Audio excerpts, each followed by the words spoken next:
o sea, siempre bastante polémica, tensión, debate acalorado en función de este tipo de casos, ¿no? O sea, no solamente estoy hablando de matrimonio igualitario, también podríamos hablar de adopción de niños, podríamos hablar de niños trans que desean que se les reconozca el cambio de nombre, y que en Bolivia está muy latente el tema, ¿no? Incluso se han intentado presentar acciones de amparo para conminar a las autoridades de registro civil, sobre todo a un departamento específico del Tribunal Electoral, para que se realicen los cambios de nombres de niños que ya están recibiendo tratamiento para dejar atrás el sexo que se les asigna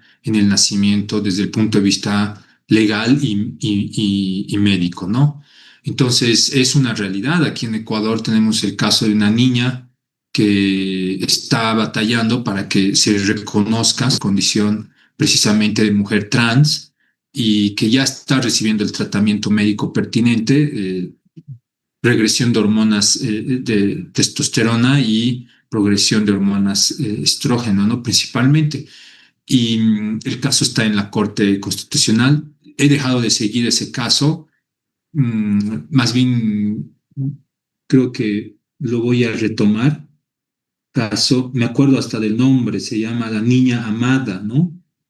No sé si será un nombre ficticio a efecto de hacer público su caso, pero el punto es que este tipo de problemáticas nos generan tensiones con nuestros conceptos, para los hombres nuestro concepto de hombre, para las mujeres con nuestro concepto de mujer, nuestro concepto de familia, nuestro concepto de hijos, nuestro concepto de escuela, universidad, etcétera. O sea, hay bastante, incluso con nuestras matrices espirituales, religiosas, ¿no? O sea, hay un choque fenomenal al momento y cultural, por supuesto, ¿no? Entonces, yo creo que es importante para abordar una interpretación sistemática, mirar, adentrarnos, no simplemente a tratar de reflejar nuestra postura personal, que al final del día es una postura transmitida, no es que yo un día X he decidido, yo voy a pensar así sobre el género, sobre la sexualidad, sobre cualquier tema dentro de este grupo de casos polémicos. Entonces, somos producto de algo, ¿ya? Entonces, yo creo que para poder lograr ese tipo de relación entre lo que significa derechos humanos y lo que puede significar el texto literal en este tipo de casos concretos, que nos obligan en muchas ocasiones a cuestionar el texto constitucional y en otras a través del control de convencionalidad. No sé si ya han hablado del control de convencionalidad en la maestría. ¿Alguien me puede confirmar? Cualquiera. Mm, No lo hemos visto. ¿No han visto el control sobre el control de constitucionalidad? O perdón, de convencionalidad. Muy bien, entonces, posterior a esta clase vamos a analizar eso porque digamos que ese vendría a ser también un criterio de interpretación en función de los derechos humanos, ¿ya? Muchas gracias, Lidia. Eh, entonces, pero resolvamos esta problemática y no nos saltemos nuevamente. Vamos a intentar a establecer un poco cómo es que pueden existir una estructura que define nuestro modo de actuar, nuestro modo de, nuestras inclinaciones, nuestros gustos, nuestras inclinaciones, nuestros deseos. Cómo es posible? O sea, uno se pone a analizar un poco esa situación y dice, o sea, ¿qué? ¿Qué está hablando el profesor? O sea, yo elijo, yo determino todos esos ámbitos en mi vida privada.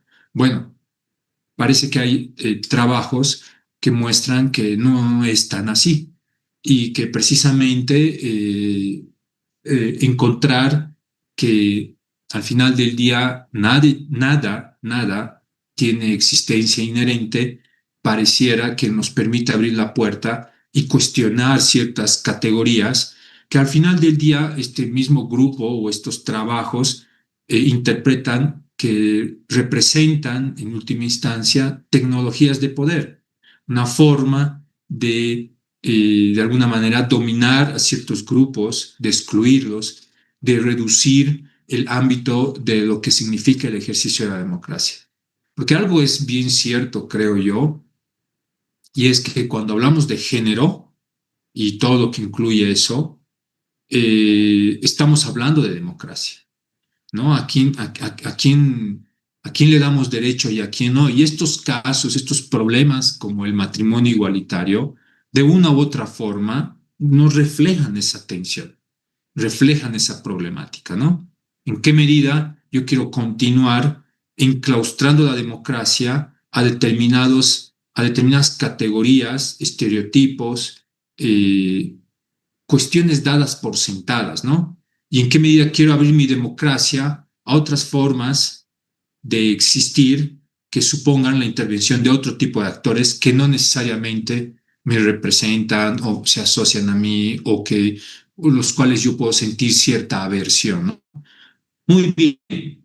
Esa pequeña presentación nos sirve para resaltar que en este momento no solamente estoy buscando que nosotros debamos incluir frente al texto literal la interpretación sistemática, ¿ya? Donde yo voy a través del control de convencionalidad, que lo vamos a ver después, incluir criterios de interpretación como progresividad, favorabilidad, pro-homing y todos estos criterios que nos ayudan a entender una idea o una máxima, y es que los derechos humanos deben prevalecer. ¿Ya? Entonces, yo, además de esa interpretación sistemática o estructuralista que le hemos llamado, quiero añadir un componente que trasciende lo jurídico, ¿no?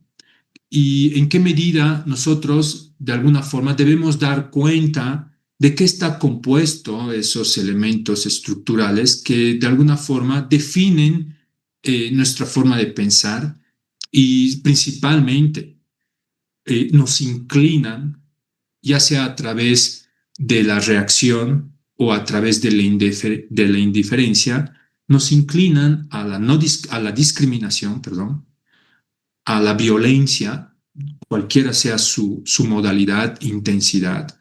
Entonces, ya sea en palabra, acción, o indiferencia incluso, inacción. Entonces, es importante que como ciudadanos vayamos eh, reflexionando sobre qué tipo de democracia queremos, mejor dicho, a la inversa, en qué pilares queremos sostener nuestra democracia. ¿Está bien? Ha servido bastante reconocer en nuestro país que existía un grupo históricamente excluido por su raza, por su color de piel. Y esa discriminación era latente en Bolivia y se expresaba en diferentes niveles, desde los niveles más amplios como la política hasta los niveles más superficiales como poder entrar o no a una discoteca en la zona sur de La Paz.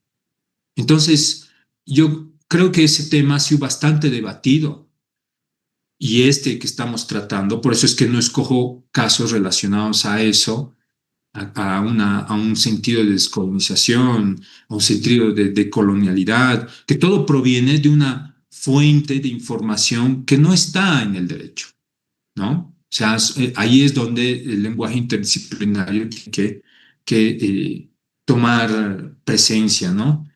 Entonces, y este tema de género realmente creo que es un tema que debemos como reflexionarlo en estos espacios precisamente.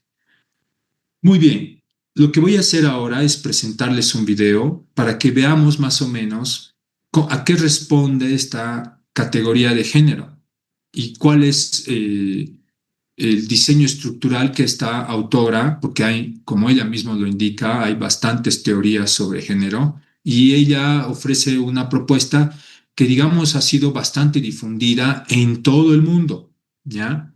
Entonces, y creo que considerar esos componentes estructurales sobre los problemas que decantan en lo jurídico resulta muy importante para posicionar nuestro criterio interpretativo sobre estas tensiones que se generan, sobre estas problemáticas. ¿Perfecto?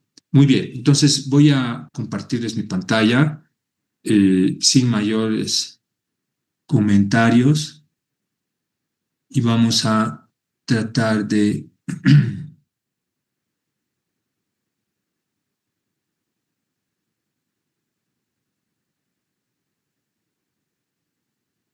no sé si se ve mi pantalla, perdón. No, creo que no, ¿no? Permítanme un No, momento. doctor, no se veía.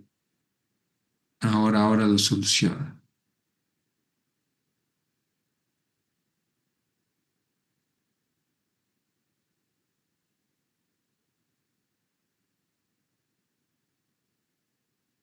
Ahora, Ahora sí, doctor. muy bien. Les pido por favor que me confirmen si pueden escuchar, ¿ya?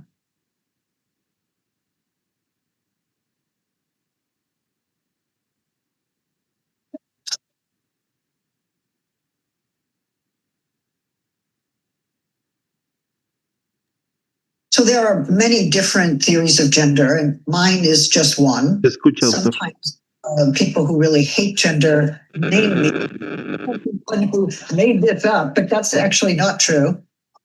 Lo voy a poner desde el principio. Se escucha, ¿no es cierto? Sí, doctor. Sí, doctor, se escucha. Muchas gracias. También se leen los subtítulos. Sí, se lee, profesor. Ah, perfecto.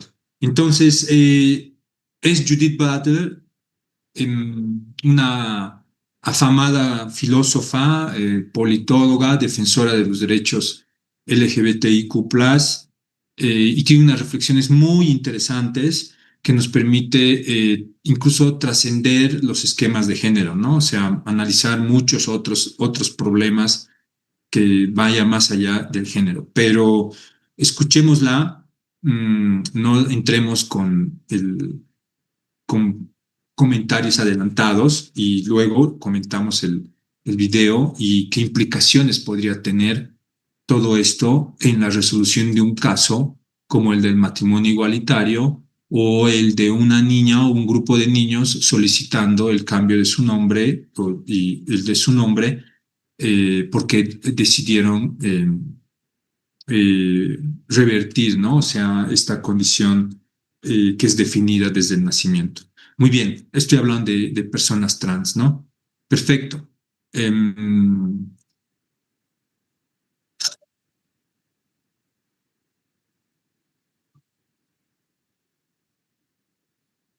So there are many different theories of gender, and mine is just one. Sometimes people who really hate gender name me as the one who made this up, but that's actually not true.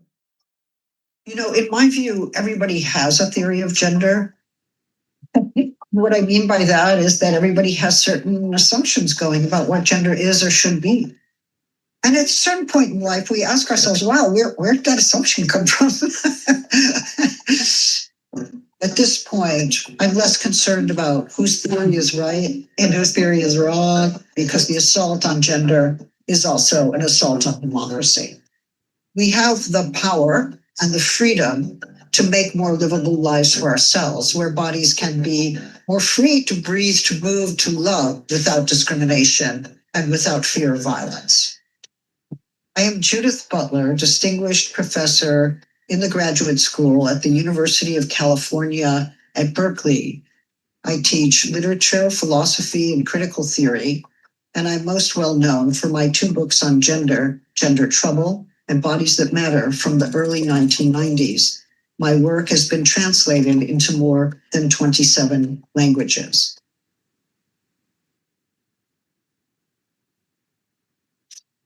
I insist that what it is to be a woman, or indeed what it is to be a man or any other gender, is an open-ended question. We have a whole range of differences, biological in nature, so I don't deny them, but I don't think they determine who we are in some sort of final way. At the heart of these controversies is the distinction between sex and gender. But what is that distinction? How do we think about it? Sex is generally a category that is assigned to infants that has importance within medical and legal worlds. Gender is a mix of cultural norms, historical formations, family influence, psychic realities, desires and wishes, and we have a say in that. My early life was affected by the 1960s and the social movements that took shape during that time. I grew up on the east side of Cleveland, part of a Jewish community. And by the time I was in high school, I was politically active, but I was also taking university courses in philosophy. In my 20s, I came to see that it was not just the Jews who were apprehended and extinguished by the Nazi regime. It was queer people, it was gay, lesbian people, it was people with disabilities, people with illnesses, Polish workers, communists. And my sense was that one needed to widen the lens and see that many people have been subject to genocidal politics, and to understand that there are different forms of oppression.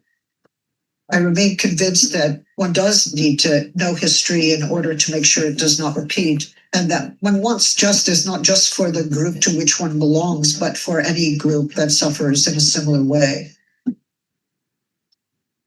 In the 70s and 80s, I was part of a movement of people who were rethinking gender during that time. Queer theory was emerging. It was in a complicated conversation with feminism. Trans issues had not yet surfaced as part of our contemporary reality. So it was a moment in which we asked questions like, what has society made of us, and what can we make of ourselves?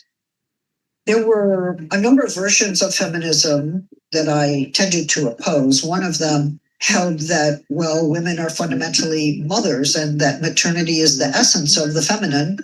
And then a second one thought that feminism was about sexual difference, but the way they defined sexual difference was always presumptively heterosexual. And both of them struck me as wrong. I was pretty committed to the idea that people ought not to be discriminated against on the basis of what they do with their body, who they love or how they move or how they look. All I was saying is that the sex you're assigned at birth and the gender that you are taught to be should not determine how you live your life. Sometimes people point to gender trouble as the inception of gender theory, but people were working on gender before me, Gail Rubin and Juliet Mitchell and Simone de Beauvoir herself. Simone de Beauvoir was an existential philosopher and a feminist philosopher who wrote The Second Sex in the 1940s. The basic point was that one is not born a woman, but rather becomes one, that the body is not a fact. She opened up the possibility of a difference between the sex you're assigned and the sex you become. Gail Rubin was an anthropologist and remains an anthropologist who wrote an extremely influential article called The Traffic in Women. And what she tried to say was that the family was a structure whose task it was to reproduce gender. And one of the aims it had was to kind of keep heterosexuality looking really normal. And although it was part of feminist anthropology at the time, it allowed us to start thinking about gender as something that could be reproduced, crafted, cultivated, and that there were systems, frameworks to which gender belongs.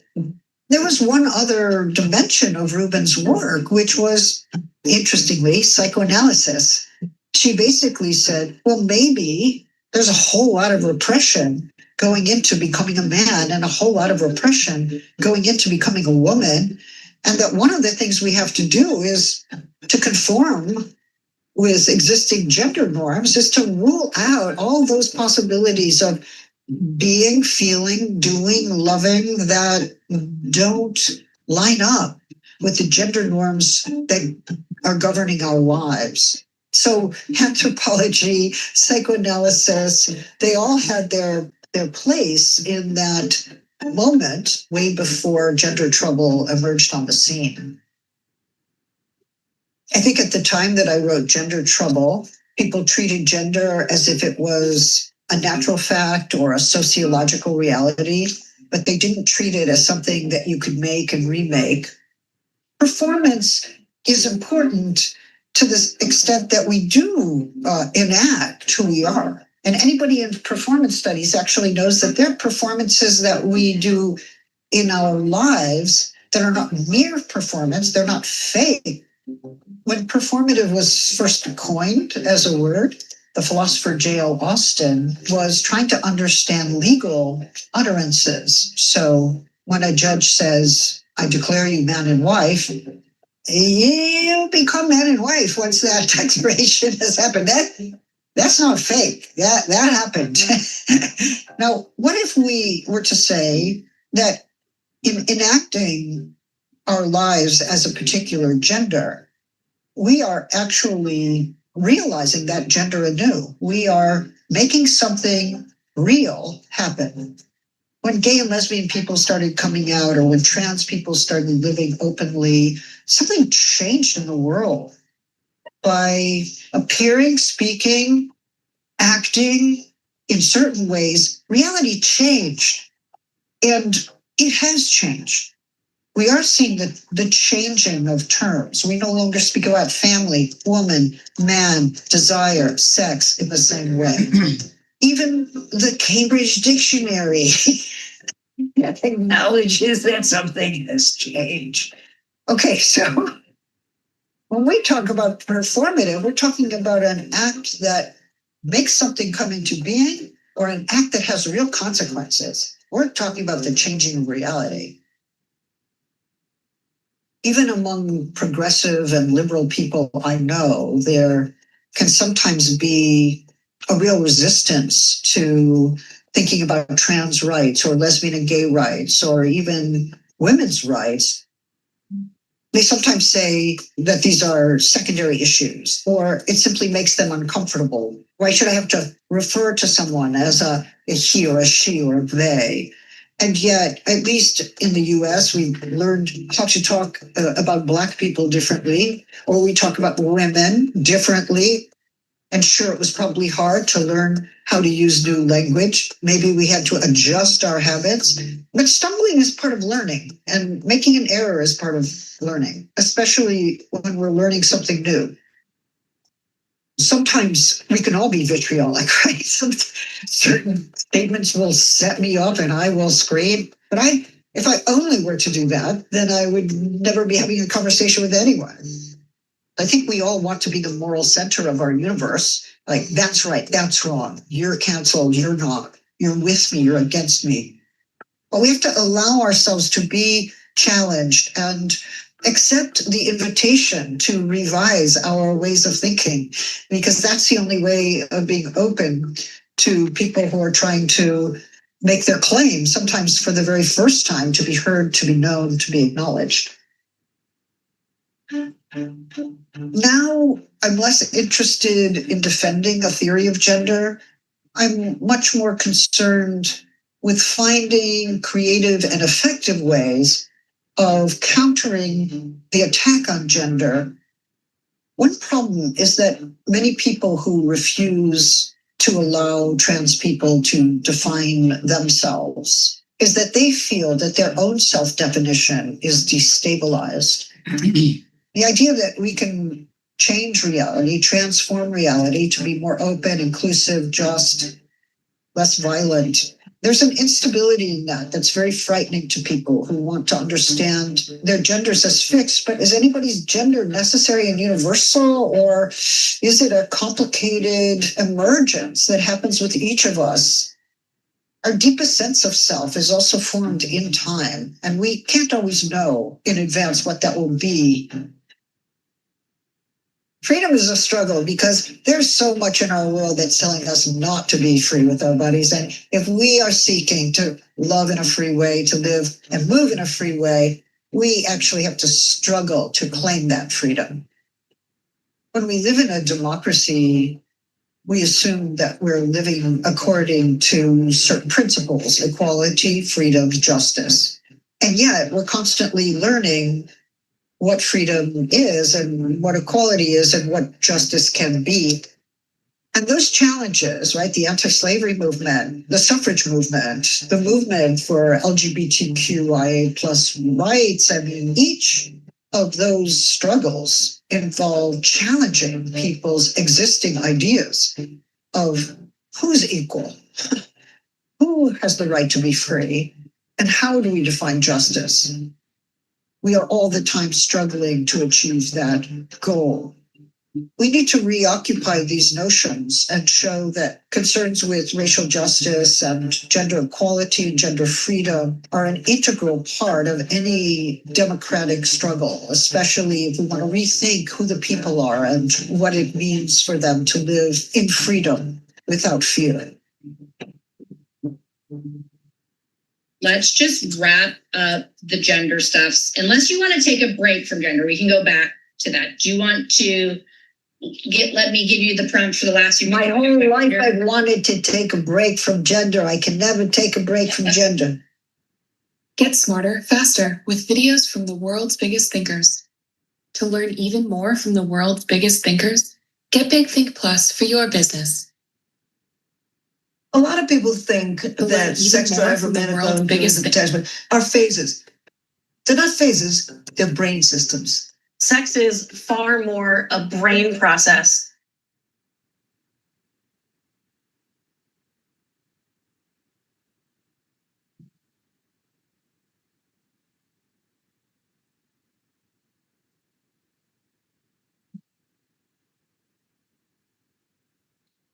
Perfecto. Está ordenando un poco aquí el ordenador. Coméntenme, por favor, no sé si alguien quiere arrojar algún comentario.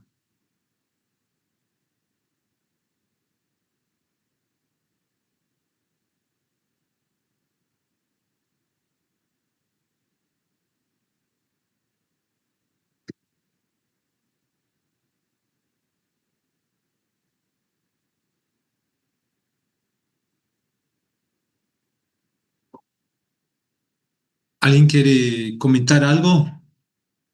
¿Cuáles son las principales? No sé si han tomado apuntes.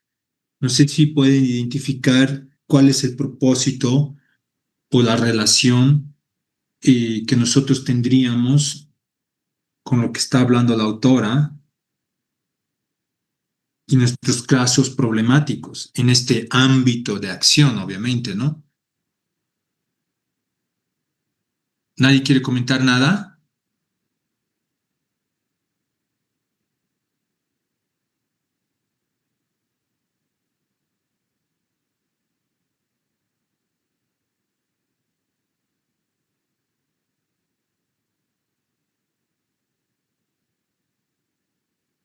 Adelante, Iván, por favor.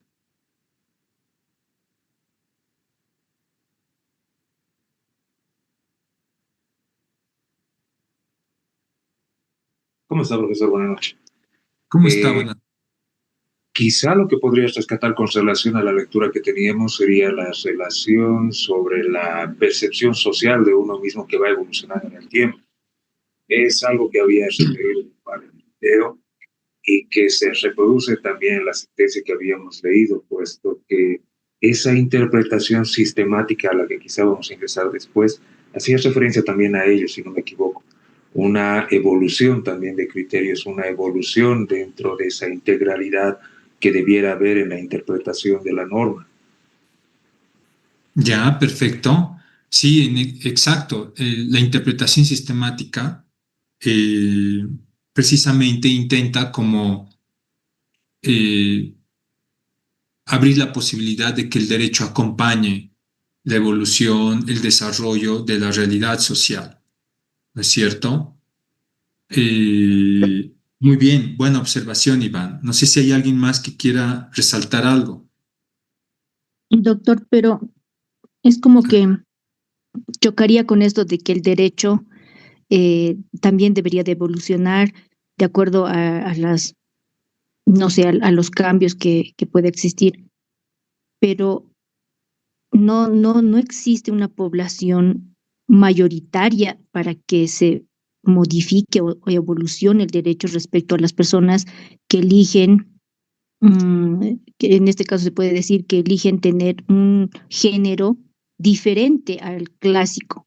Entonces, no estaría bien que se adapte el derecho por una minoría, porque eso es lo que es una minoría. Ya.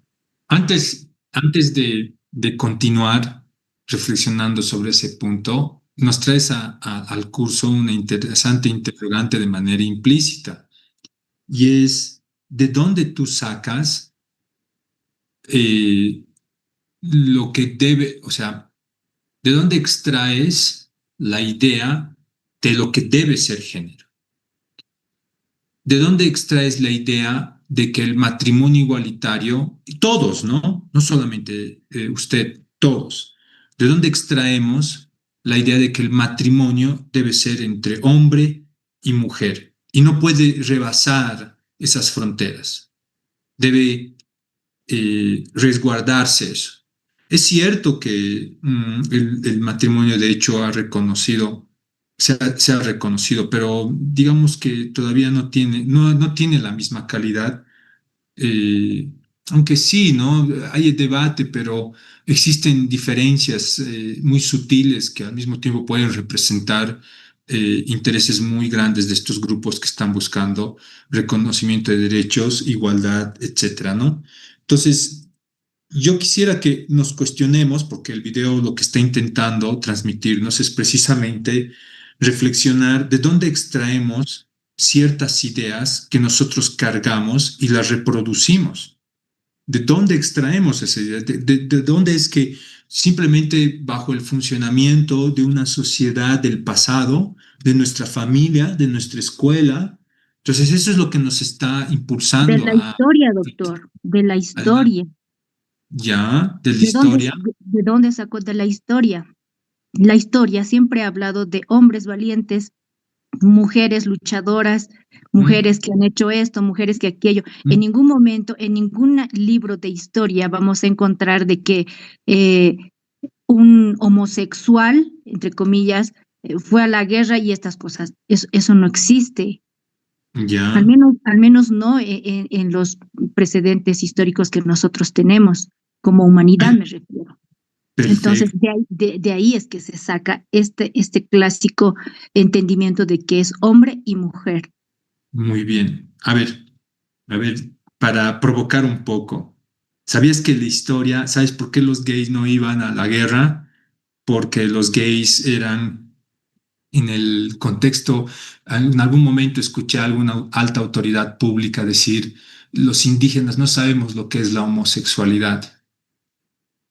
Y ha sido interesante esa formulación que me ha llevado a realizar un poco de investigación.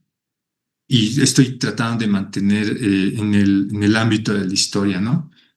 Y he encontrado con un psicólogo, sí, exacto, los griegos lo veían absolutamente como algo normal. De hecho, Platón decía que el amor verdadero se da solo entre hombre-hombre, nunca entre hombre-mujer. Entonces, eh, llegué a un autor argentino que él tiene un libro, La historia de la sexualidad en Argentina. Y los primeros capítulos que él desarrolla prácticamente es un bosquejo, ¿no? Un desarrollo histórico de la sexualidad desde el Imperio Inca. Entonces, eh, el, el autor este, ¿cómo se llama? Andahasi se llama el autor. El nombre no estoy recordando. Andahasi con H, ¿no? Andaha con H, Andahasi Z-I. Eh, Déjenme a ver si puedo googlear aquí. Federico Andahasi.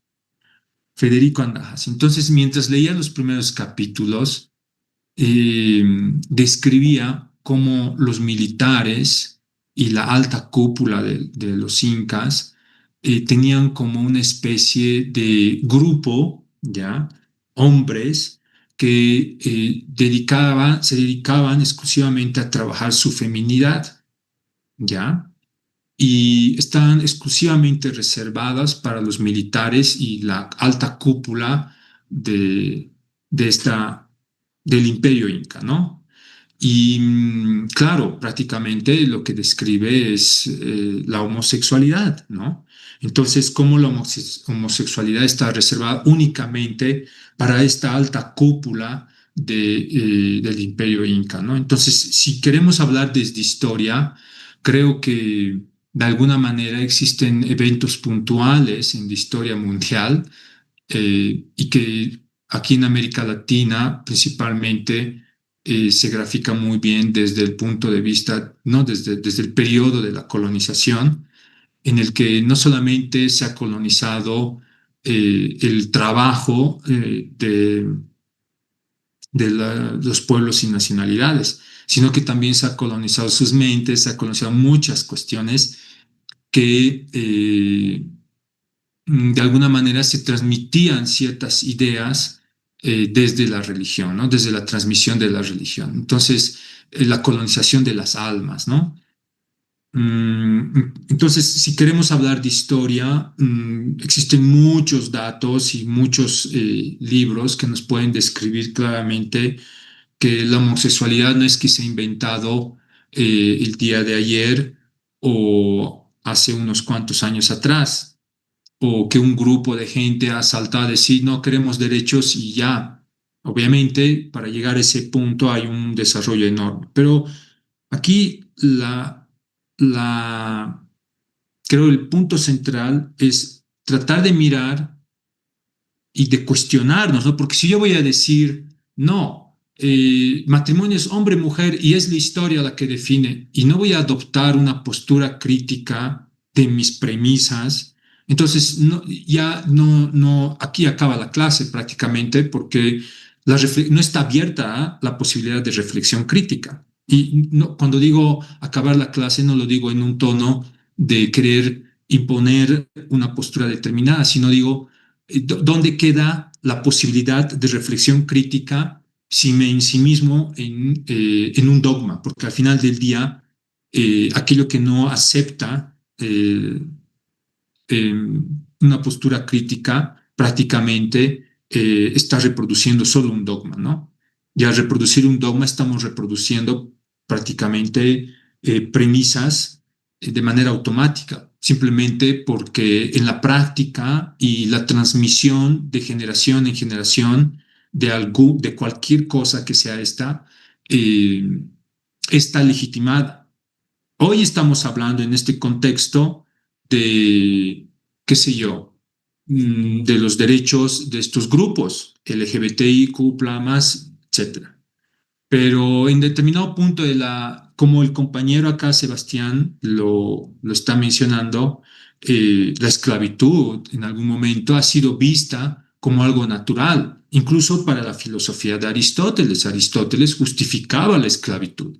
Sin los esclavos, yo no podría estar aquí debatiendo en el Ágora, haciendo democracia, y era vista como algo normal. Entonces, es todo un desarrollo crítico que se desarrolla a lo largo de la historia, que nosotros tenemos que aperturarnos no a la transmisión de cualquier cosa que estemos abordando, sino a la reflexión autocrítica que nosotros podamos abrir, ¿no? Abrir la reflexión autocrítica como tal. Entonces resulta complejo no autocuestionarnos. ¿De dónde salen mis ideas? Cualquiera sea esta. No estoy hablando solamente en este tema, porque puede que yo el día de mañana tenga que ver, qué sé yo, alguna política pública de criminalidad, o si los menores de edad o perdón, cuál debe ser el rango de edad para ser procesado penalmente. Por ejemplo, en Brasil cada vez se generan creencias de que los menores de edad mmm, deben ser responsables penalmente desde los 14, 13 años. ¿Por qué? Porque hay creencias de que ellos por sí mismos, representan violencia, representan todo eso lo que nos dibuja la criminalidad a través de los medios de comunicación. Entonces, esa es la creencia que se tiene en el Brasil. Cuando ustedes veían en el periodo Bolsonaro, se hablaba de eso, no, que los menores de edad sean punibles desde los 14, 13 años. Entonces, porque asumían que la responsabilidad es autónoma, ¿no? O sea, su existencia o su naturaleza es o violenta o no tienen solución, hay como recuperarlos, cuando la reflexión verdadera son las diferencias sociales, son las desigualdades, la discriminación racial, allá que hay bastante afrodescendiente, etcétera, ¿no? Entonces, en cualquier tema, nosotros podemos aplicar esta lógica de cuestionar lo que creo, ¿no? Lo que considero, cuál es mi creencia. Adelante, Sandra, ¿qué puedes comentarnos? Y todavía no explico. Muy buenas Adelante. noches, doctor. Buenas noches. Con referente al video que estamos viendo, ¿no? No sé si se me escucha, doctor, no Se me da escucha bien. muy bien. Una parte que mencionaba sobre el tema de la esclavitud, sobre los judíos que fueron esclavizados, incluso se les hizo dar por muerte a las personas con discapacidad, y todo eso, ¿no? Fueron justamente, prácticamente, en gran parte quisieron demolerlo a la nación judía, ¿no? Y también otra parte habló sobre, sobre la esclavitud también hacia las personas de color, algo por ahí escuché. Y claro, eso surgió, sabemos, yo algo sé de la historia, no muy a profundidad, pero algo. Eso es más, para mí es algo más evidente, doctor, sobre poner el ejemplo, ¿no? A estas dos circunstancias que pasó, ¿no? En la historia. Pero yo no lo veo tan relacionado, tal vez, algo en sí, tal vez, con el tema del tema de los homosexuales o lesbianas, ¿no? O sea, de diferente género. Otro punto que habló ahí la doctora, ¿no? Habló sobre que ella no está luchando contra el género, sino más que todo veo que ella da a conocer sobre una libertad, que se le dé una libertad a las personas que tienen diferente posición de género. Eso es lo que entendí una parte, ¿no? Entonces, por mí, doctor, no quiero ser tan cerrada, ¿no? Una cosa es género, otra cosa es sexo, ¿no es cierto? Son dos cosas muy diferentes. En realidad vivimos, en la actualidad vivimos, ¿no? Hay gente que tiene ese tipo de inclinación, tal vez homosexual o puede ser lesbiana, ¿no? Pero no lo veo, doctor, yo tan, podría decir, de que se le está prohibiendo de que ellos puedan expresarlo, de que puedan sentirse libres. Tal vez hay personas que son muy cerradas y tal vez lo dan a conocer tal vez con acciones negativas de tal vez dirigirse o hablar a esas personas. Yo creo que eso ya depende mucho de la educación de uno mismo. El género, para mí, hay muchos casos también que se da que un día, digamos, un tiempo son lesbianas y otro tiempo ya son, o sea, vuelven a ser lo que fueron, se sintieron siempre, digamos. O sea, es cambiante. Hay testimonios igual, doctor, de que no es algo consolidado, no es algo consolidado, es cambiante, doctor. Para mí, para mi punto de vista, yo lo veo de esa manera, doctor. Con referente a la historia, doctor, si, ¿por qué se le tiene que decir solamente si es matrimonio hombre y mujer? En mi costumbre, digamos, en mi creencia, ¿no? Esto viene desde que inició la humanidad, hombre y mujer. O sea, Dios creó hombre y mujer. Esa es mi posición de mí. Es un criterio muy personal de mí. Entonces, yo lo veo el matrimonio de hombre y mujer, y no así, tal vez hombre y hombre, o mujer y mujer, digamos, ¿no? Estaba averiguando, indagando tal vez un poco sobre referente a de qué forma tal vez podría repercutir tal vez en el desarrollo de los niños. Yo lo veía de un punto tal vez muy cerrado, que tal vez podría ser algo algo grave, digamos, ¿no? Algo que afectaría su parte psicológica. Pero hay estudios donde ellos mencionan de que no es tanto así. Claro, el niño va desarrollando, va adquiriendo conocimiento, incluso va razonando poco a poco. Somos personas que, a fin de cuentas, llegamos a una edad que sabemos distinguir lo bueno y lo malo. Eso. Entonces, tarde o temprano, uno sabe distinguir lo bueno y lo malo, qué es lo que quiere para uno mismo y en qué te vas a fundamentar y en qué te vas a consolidar. Entonces, yo no me cierro tanto en el tema de que se dé, si más allá aquí en Bolivia se dé el derecho de que puedan casarse o hacer matrimonio entre hombre y mujer. Tal vez lleguemos a eso, más allá, porque vivimos en un tiempo de cambio, día a día. Pero esto no quiere decir, doctor, de que otra posición, a ver, de que sea algo, se me fue, me distrayeron, doctor. Bueno, doctor, eso sería mi punto de vista personal, doctor. Muchas gracias. Muchas gracias. Iván, por favor. Sí, profesor, algo de lo que la compañera Evania, si no me equivoco, la compañera Evania dijo, eso sí lo podría traer a colación quizá con la sentencia que nos ha dicho que leamos, y es que uno hacía referencia al tema de que la minoría no podría imponerse ante la mayoría, y eso es algo que sí ha tocado esta sentencia. Ha hecho referencia que en el constitucionalismo democrático precisamente no puede restringirse a una minoría por lo que vaya a decir una mayoría, y eso también es algo que habíamos señalado, o bueno, que usted nos había recalcado con Dworkin, que los derechos de las minorías no pueden suprimirse por la mayoría, que el positivismo inclusive puede ser utilizado para poder suprimir los derechos de las minorías.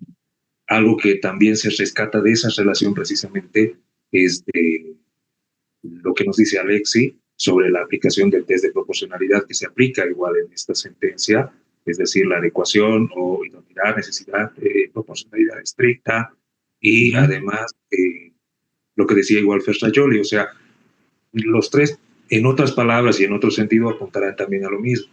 La mayoría no puede imponerse sobre una minoría, y eso es algo que esta sentencia también hace referencia. Quizá, claro, las percepciones personales de que si estamos de acuerdo, estamos en desacuerdo, van a variar, toda la clase podríamos estar con esa situación, pero si lo traemos a colación a esta sentencia, sí son categorías importantes las que se tocan sobre las minorías y las mayorías, sobre el test de proporcionalidad inclusive. Quizás lo que más podrías rescatar de lo que decía la compañera. Iván, tu aporte es muy, muy valioso en la medida en que, claro, nos estás trayendo al terreno de lo jurídico y empapándonos con el tema constitucional. Pero es importante tener presente esas conexiones, ¿no? O sea, cómo nosotros debemos tratar de materializar esta relación democrática que supone equilibrar minorías, derechos de minorías frente a mayorías. Pero antes de realizar ese acercamiento, yo lo que quería era más o menos tratar de, dentro del caso concreto, tratar de cuestionar un poco nuestras creencias, ¿no? Nuestras creencias, nuestras prácticas, de dónde viene lo que yo considero que la Biblia dice, el matrimonio es entre hombre y mujer. O sea, ese es un argumento jurídico, pregunto yo. Entonces, para yo armar y construir argumentos jurídicos desde el punto de vista sistemático, estructuralista, donde yo pongo a dialogar todos los componentes de una constitución, yo debo tener una lectura de mi realidad social. Debo saber qué está aconteciendo. Y para eso, para ingresar a una lectura de la realidad social sin prejuicios, porque se supone que vamos a ser jueces si nos toca decidir un caso como este, yo tengo que de alguna manera forzarme a introducir qué se está hablando sobre la temática que envuelve a mi problema jurídico. Y en este caso es esta cuestión de género. Si me toca ver feminicidio, me toca, o tengo que aplicar perspectiva de género, me toca abordar feminismo y saber qué se habla sobre esa materia. Y así sucesivamente. Si me toca resolver un tema de detenciones preventivas, qué sé yo, aprehensiones ilegales, me toca ver cuál es la realidad de mi país con relación a las políticas criminales, cuán efectivo es el Estado en la administración del poder punitivo, cuáles son los informes que emiten constantemente los organismos internacionales en referencia a nuestra política criminal, etcétera, etcétera. Entonces, eso es lo que estoy intentando hacer con este trabajo. Ya vamos a introducirlo. Vamos a dar la palabra a Gabriela, luego a Alejandro, y ahí yo me pongo a explicar un poco este tema, la relación. Buenas noches, doctor. Buenas noches. Estaba yo haciendo referencia al hecho de que Bolivia ya tendría, ¿no? El Tribunal Constitucional habría emitido la sentencia constitucional 577-22-S2, en la que ya se pronunció sobre la autorización de reconocer el matrimonio entre dos personas del mismo sexo, concretamente entre las relaciones de hecho, ¿no? Eso haciendo énfasis o considerando el control de convencionalidad. Ellos han visto, ¿no?, este tema de control de convencionalidad y siguiendo también en base a una opinión consultiva. No recuerdo exactamente el número de la opinión consultiva, pero veo, y haciendo relación o análisis de esta sentencia constitucional, vemos que solamente ha ido al hecho de autorizar el reconocimiento de matrimonio entre dos personas, ¿no? O sea, entre dos personas. Pero no va más allá del hecho de, un tema, Gabriela, disculpa que te interrumpa. Dígame, doctor. ¿Reconoce la unión libre o reconoce el matrimonio igualitario? La unión libre. Perfecto. Relaciones de hecho. Porque sería interesante, o sea, quiérase o no, aunque la ley diga que es lo mismo, que surtirá los mismos efectos, eso hay que aclarar. En una unión libre de hombre y mujer, los mismos efectos serán considerados frente al matrimonio. Si se divorcian, división de bienes 50-50 y etcétera.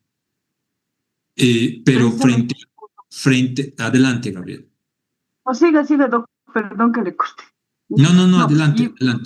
Considerando más o menos ese punto, doctor, yo veía eso, ¿no? Que hacen, más o menos reconocen el hecho de las relaciones de hecho, ¿verdad? Y no, por ejemplo, como usted dice, la parte, digamos, si bien han adoptado la parte del control de convencionalidad, han hecho énfasis en eso, han considerado, no van a la parte del matrimonio igualitario. ¿Por qué? Porque no están todavía aceptando el hecho, digamos, de adopciones. No, esos entre dos personas del mismo sexo. Entonces, veo y analizo, ¿no? Y digo, ¿por qué? Puede ser tal vez la situación de que ellos están viendo el hecho de tal vez que no se abarque más el tema a derechos de terceros, que en este caso serían los niños, ¿verdad? Los niños que pueden ser adoptados, que todavía no tendrían una situación del ellos decidir, ¿no? Si tienen allá tal vez, no sé cómo será la situación entre la relación, tal vez no sé, solamente no tenemos la figura materna o solamente la figura paterna, entonces ellos tendrían que ver esa situación. Tal vez ese ha sido el análisis, ¿no? ¿Por qué solamente reconocen las relaciones de hecho y no el matrimonio igualitario? Tal vez esa es mi participación, doctor. Bien, muchas gracias.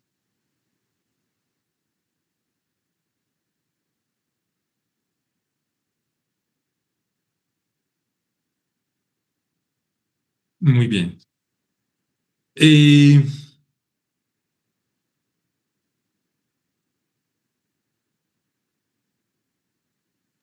Doctor, importante. ¿no le parece? ¿No le Dime. parece, doctor, antes que pueda explicar el tema, no le parece, bueno, al menos a mí me llama poderosamente la atención, ¿no le parece a usted que esto es solamente el principio de los tantos cambios que pudiera suceder a futuro? Porque existe una tendencia, no está todavía, es una tendencia, pero no es tan con tanta fuerza ahorita. Las personas al principio se puede decir que se están autodefiniendo como varón, como mujer, como sexual, como gay, como mil cosas. Posterior a eso, las personas han empezado a autodefinirse como animales. Y usted sabe que los animales no pueden ser sometidos a juicio. Imagínese a alguien que se haya autodefinido como, qué sé yo, como un lagarto y lleva su vida de esa manera, que come solamente vegetales y un sinfín de situaciones que conlleva a una vida parecida a la de un lagarto y comete un delito. Y como esta persona se autodefine y pide que se respete sus derechos de la forma en cómo está adoptando y elige vivir su vida, pues estaríamos tropezando a futuro, ¿no le parece a usted, con una situación bien complicada? Porque véase que las normativas es para los hombres, no para los animales. Entonces, me parece algo muy llamativo, doctor. Bueno, bueno, voy a comentar especie de broma, ¿no? Pero en el momento en que esa persona se autodefine como lagarto y comete un delito, está claro que le puso suspenso o en stand-by a su autodefinición de lagarto, debido a que los lagartos no pueden cometer delitos. Entonces, en el momento en que él cometió un delito, actuó como un hombre totalmente racional. Pero esa es una broma nada más. De todas maneras, creo que ese ejemplo no sé si encaja precisamente en lo que quiero reflexionar, ¿ya? No sé, y preferiría dejarlo ahí. No me siento con la aptitud y la habilidad para debatir sobre este ejemplo que traes de la persona que se quiera considerar un lagarto y etcétera, ¿no?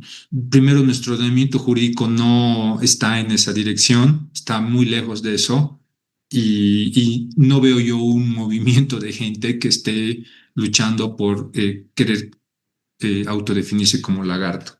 Pero de todas maneras, lo que creo que es importante tener presente a raíz de uno de los comentarios y creencias que tenemos, mm, se maneja la idea de que los niños que crecen con lesbianas, homosexuales o cualquier cosa, van a tener las mismas inclinaciones o orientación sexual. Y eso representa una afectación porque existe como una presión, yo qué sé, dentro del hogar para definir su orientación sexual. Y hay muchos estudios que más bien comprueban lo opuesto, ¿ya?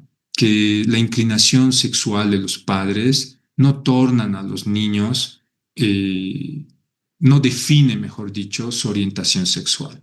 Aquí hay un montón, o sea, este estudio ya ha sido, o sea, esta línea de investigación, mejor dicho, ha sido estudiada hace muchísimo tiempo. Es más, en la década de los 90, en inicios de siglo, ya se contaban con estudios que demostraban que no es un factor de incidencia que la inclinación sexual de los padres hacia los niños, ¿no? Entonces, ahí vean, nosotros tenemos una creencia, no adopción porque vamos a afectar a los niños. Entonces estamos pensando, y claro, la punta de lanza de ese argumento, hay el interés superior del niño. No.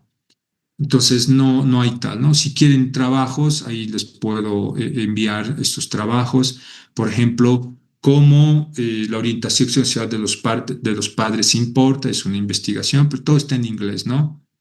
Un metaanálisis examinando la relación entre orientación sexual de los padres y los niños y los resultados de los desarrollos de los niños. Estoy traduciendo, ¿no? Probablemente mal. Entonces, hay muchos estudios, entonces no es una creencia eso, ¿no? Perfecto. Vamos a nuestra materia y lo que quiero es, de alguna manera, compartirles primero esto de la interpretación estructuralista y luego vamos a abordar lo que es el estructuralismo desde el punto de vista sociológico, se podría decir, ¿ya? Muy bien. Entonces, la interpretación, perdón, ¿dónde estamos? Esto es aquí. Enfoque estructuralista en la interpretación. Entonces, ahí nosotros vamos a tener presente sistemático, que como les he dicho, primero que en Estados Unidos se utiliza este término, ¿no? Interpretación estructuralista, y nosotros lo utilizamos como interpretación sistemática. Pero lo he decidido utilizar como estructuralismo debido a la asociación que voy a hacer con una pequeña lectura, se podría decir, de la mano de la realidad social. Entonces quiero identificar qué es la interpretación estructuralista o sistemática y cuál es la relación con un entendimiento estructural de la sociedad y cómo eso nos ayuda, entender eso nos ayuda de alguna manera a tomar decisiones, ¿ya? Y perfecto, ahí lo dejo. Se basa en analizar la estructura general de la Constitución, sus instituciones y las relaciones entre ellas. Eso creo que queda muy claro, ¿no? El enfoque principal de esto es prácticamente poner en diálogo todos los componentes dentro de una Constitución. No se trata de, a ver, voy a poner matrimonio igualitario. Me llega un caso de matrimonio igualitario. No. Aquí el principio de igualdad, un ratito que entre ahí, que se oculte. Y lo oculto el principio de igualdad. Y la definición de democracia, solo me interesa la definición de democracia de mayorías. No. Se trata realmente de poner en diálogo todos los componentes y de argumentar cuando yo estoy dejando de lado algún principio o algún valor de la Constitución, ¿ya? Precisamente porque yo quiero poner en equilibrio el poder, ¿ya? Y proteger los principios fundamentales. ¿Cuáles son los principios claves? Perdón. Por supuesto, cuando yo hago una lectura sistemática, estoy intentando, al final del día, mi actuación representa una relación entre los poderes, ¿no? Estudiar cómo interactúan las ramas del gobierno legislativo, ejecutivo, judicial, para garantizar la separación de poderes. Entonces, tiene ese componente cuando yo interpreto de manera integral la Constitución. Competenciar, analizar la distribución de competencias entre los distintos niveles de gobierno. Y por supuesto el equilibrio y controles, ¿no? Considera cómo los mecanismos de controles y contrapesos refuerzan la estabilidad institucional. Entonces, esta lectura sistemática está intentando cómo generar esos equilibrios a nivel de administración de poder político, y en efecto representa eso, ¿no? Representa esa dinámica en la que los poderes interactúan dentro del aparato estatal. Ahora bien, esto también deben incluirse los derechos en esta dinámica, por supuesto. Los derechos también deben incluirse en esta dinámica y vendrían a ser un principio clave en todo este equilibrio y relaciones de poder, ¿ya? ¿Cuáles son las fortalezas del enfoque? Primero, siempre está la obsesión de los abogados de ser coherentes, ¿no? De los operadores judiciales, perdón. la coherencia, ¿no? Interpretar las disposiciones constitucionales de forma armoniosa, en lugar de manera aislada.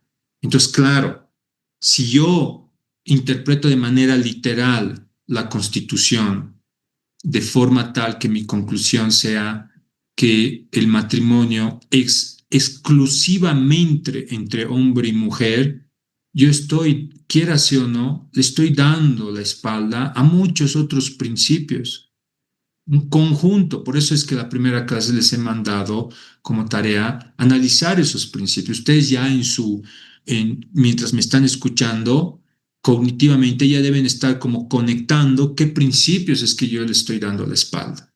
¿Ya? Para comenzar, el concepto de bloque o la institución, ni siquiera es un concepto, es la institución del bloque de constitucionalidad.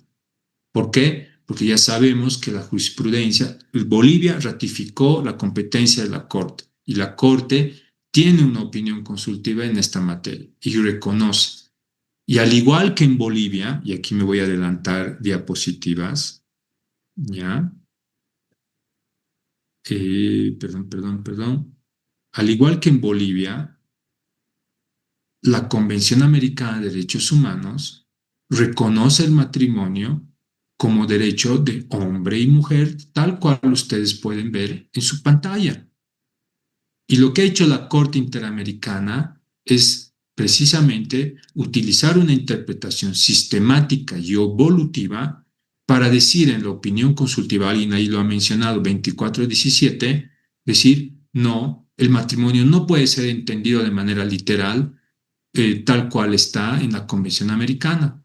Entonces, si la Corte Interamericana ha realizado ese entendimiento con un texto igual que en la Constitución ecuatoriana, en la Constitución boliviana y etcétera, entonces quiere decir que en cualquier momento un caso como este va a llegar a la Corte Interamericana y responsabilizará al Estado boliviano por no respetar este tipo de interpretación, ¿no? Entonces está claro eso, que no hay forma de evadir. Lo que yo estoy intentando al conectar con la interpretación, o perdón, con este criterio estructuralista y el video que hemos visto es que tratar de entender esta dinámica, porque si somos buenos juristas y abogados, lo que nos toca es de alguna manera respetar todos estos criterios de autoridad, porque al final del día el Estado boliviano ha suscrito la Convención Americana y estoy siendo mega jurídico, ¿no? Y positivista,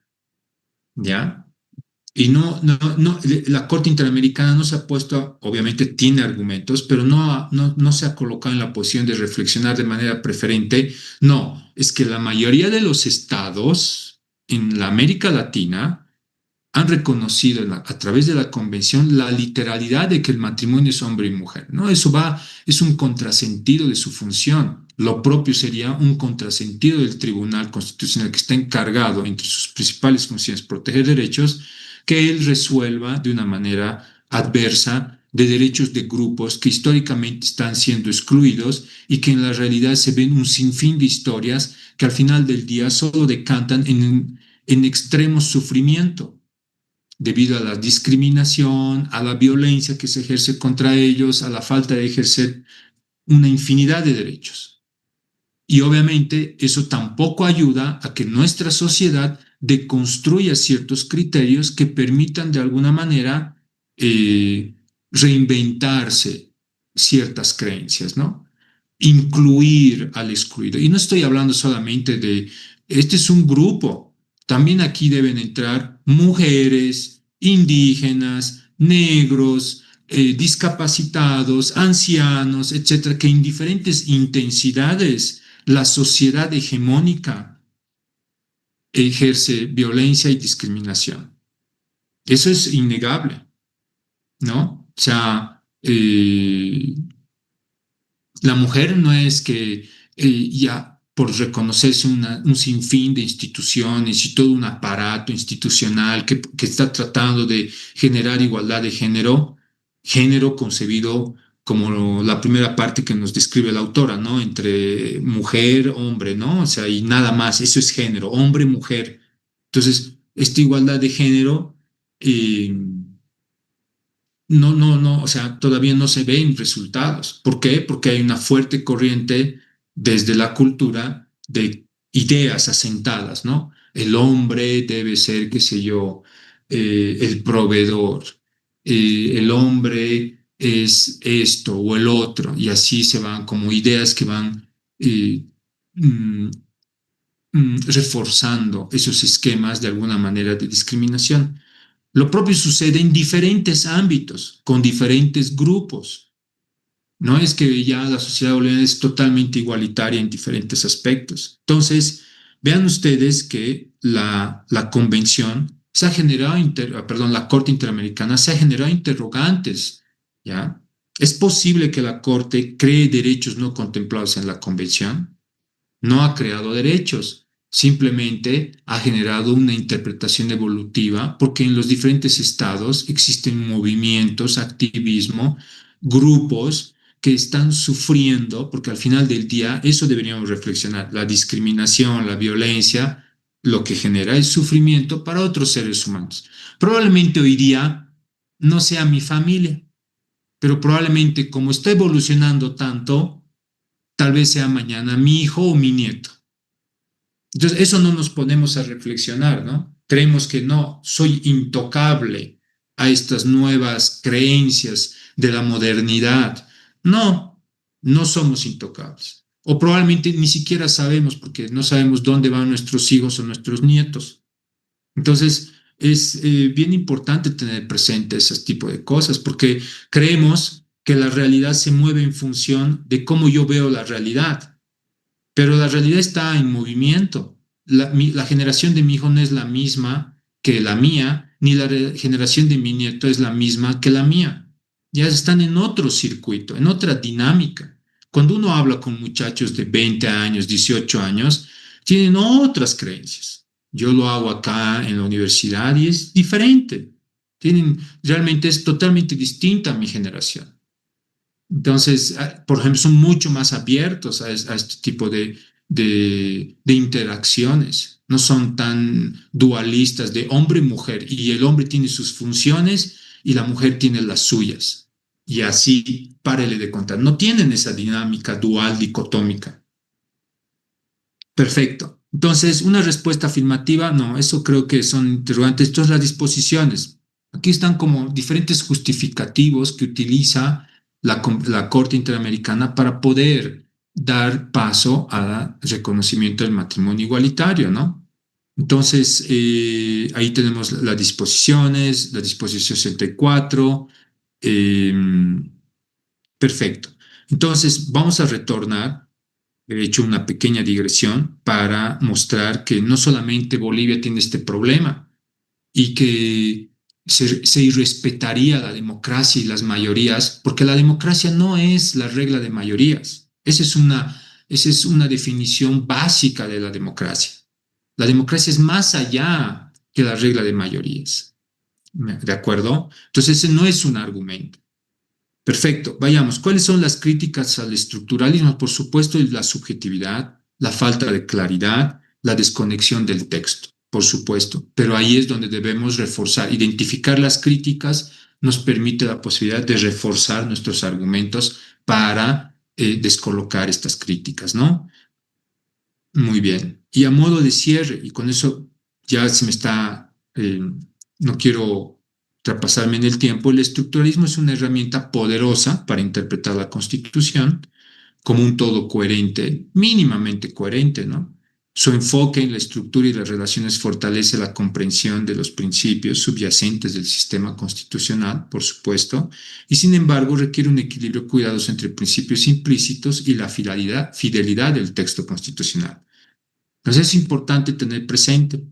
Ahora bien, hasta aquí nosotros vemos que nuestra labor sería bien sencilla. Claro, yo estudio esto y digo, no, pues qué facilito. Solo tengo que poner en diálogo lo que está escrito en la Constitución y ver la manera de relacionar bloques de constitucionalidad con el artículo, creo que 67, 64, yo no recuerdo ya, que reconoce matrimonio igualitario o tratar de...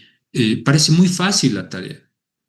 Pero aquí yo quiero conectar precisamente con este argumento, ¿no? ¿Qué es esta estructura que nosotros, dónde queda la cosmovisión andina de la cultura aymara chachahuarmi? Bueno, es parte de la cultura. Yo no he excluido esa relación de chachahuarmi, de relación hombre, simplemente he descrito como un autor desde el punto de vista histórico da cuenta que en el imperio inca la homosexualidad era un privilegio de la cúpula de ese imperio, nada más.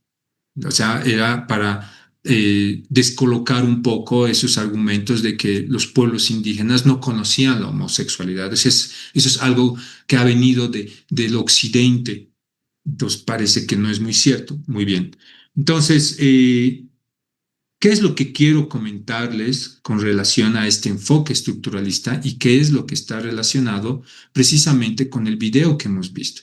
Y lo que yo quiero aquí plantearles es precisamente lo siguiente. Desde el plano constitucional está claro, el estructuralismo perfecto analiza la Constitución como un todo, busca coherencia, ya hemos visto, entre sus partes, principios, valores.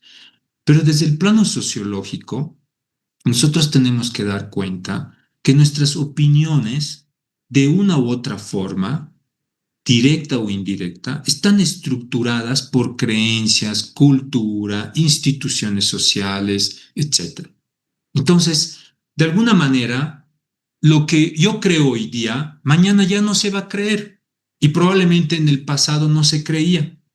Entonces, es una posibilidad de que yo me pueda cuestionar mis creencias. Por supuesto, es una posibilidad. Creo que me debería abrir esa posibilidad de cuestionar en mis creencias. ¿Por qué? Porque lo que yo creo hoy día probablemente no se crea mañana y probablemente en el pasado tampoco se creía, en algún pasado, ¿no? Porque obviamente toda creencia sigue un proceso histórico, pero en algún momento no se creía eso. Entonces es importante dar cuenta que nuestras creencias, cultura, instituciones responden a una estructura. Y creo que uno de los primeros, de alguna manera, los primeros que ha identificado esto, quiérase o no, por más que odiemos muchas de sus postulados, es Karl Marx. Cuando nos dice, señores, la realidad tiene una superestructura y una infraestructura. Con eso nos ha dicho, señores, hay una realidad que nosotros no podemos ver, pero es una realidad que desafortunadamente define cómo funciona la religión, cómo funciona la sexualidad, cómo funciona, qué sé yo, el derecho, el Estado, etc. Entonces, ¿qué él dijo? Acá abajo, lo que está en la infraestructura, están relaciones desde el punto de vista de la economía, por supuesto, ¿no? Pero estoy tratando de dar cuenta que él nos permite mirar la realidad, pero al mismo tiempo dar cuenta que esa realidad que nosotros palpamos con los sentidos no responde a sí misma. El derecho no es el derecho responde a una infraestructura. ¿Cuáles? Las relaciones de producción. Entonces, esas relaciones de producción que se definen por quien tiene los medios de producción es el propietario, esa relación y define las reglas de juego. A partir de ese pequeño esquema se definen todas las superestructuras que deben ser el Estado, el derecho, la religión, el amor, absolutamente todo. El capitalismo de alguna manera define cómo nosotros pensamos, ¿no? Y tenemos que empezar a reflexionar hasta desde el punto de vista colonialista, porque en el momento en que yo estoy viendo solo Netflix los fines de semana, es en el momento que me estoy llenando mi cabeza de reflexión occidental o gringa, de cómo es el amor, de cómo debe definirse, de que, cómo voy a ser exitoso, de si teniendo auto o no, etcétera, etcétera. Entonces, determina mi pensamiento. Soy exitoso en la medida en esto. O la imagen, la estética. La estética se define porque como consumo esa información de imágenes, ya defino mi estética. No es algo propio. Entonces, tener cuidado, y eso es lo que la autora trata de decirnos con el género. El género no es algo, no es un hecho, no es un hecho, es algo, no es algo inherente en sí mismo, es algo que recibe alimentación. Y nos dice, ¿no? De alguna manera, que esa alimentación proviene de diferentes direcciones, ¿ya? Entonces es importante tener presente, ¿no?